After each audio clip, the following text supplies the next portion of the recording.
अस्सलामु अलैकुम रहमतुल्लाहि व बरकातुहू।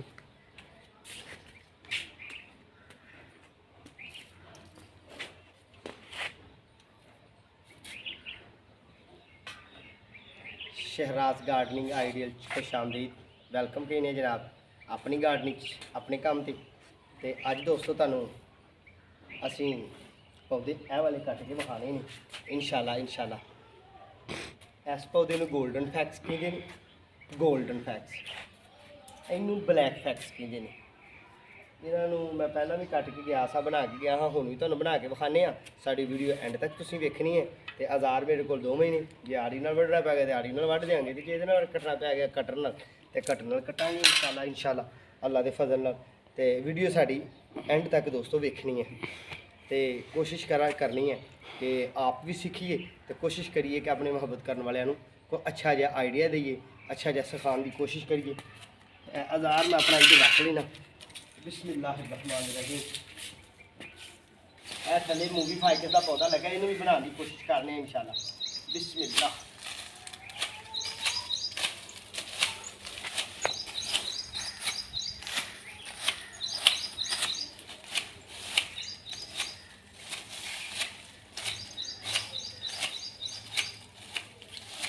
कैमरा मैन भाई अच्छे तरीके में विखाने की कोशिश करनी है।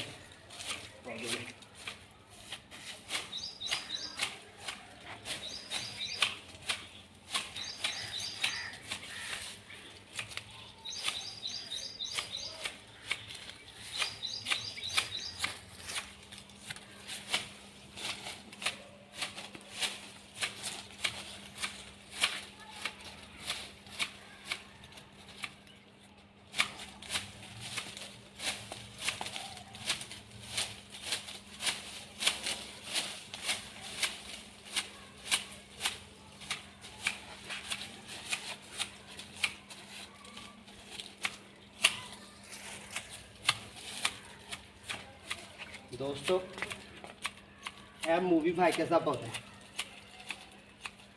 ये बोनसाई बनती है बड़ी प्यारी। ठीक है, यह स्टैप इहदा बनाने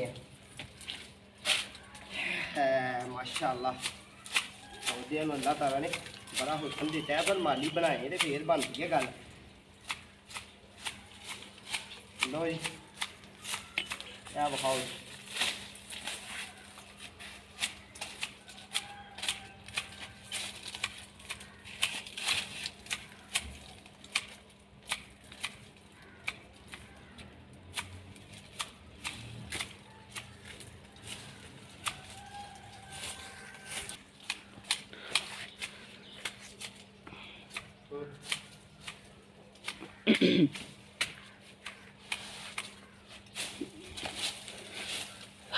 लो भी दोस्तों अच्छी साइड की कट दी थी है, यह उच्ची है, यह जरा उच्ची है, देखो ना उच्ची है ना।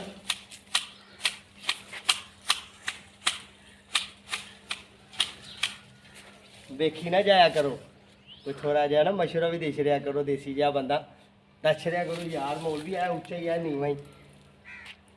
तुम मैंने जांच दसनी है।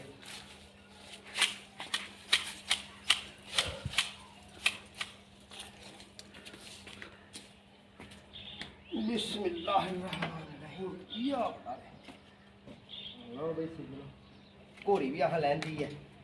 अल्लाह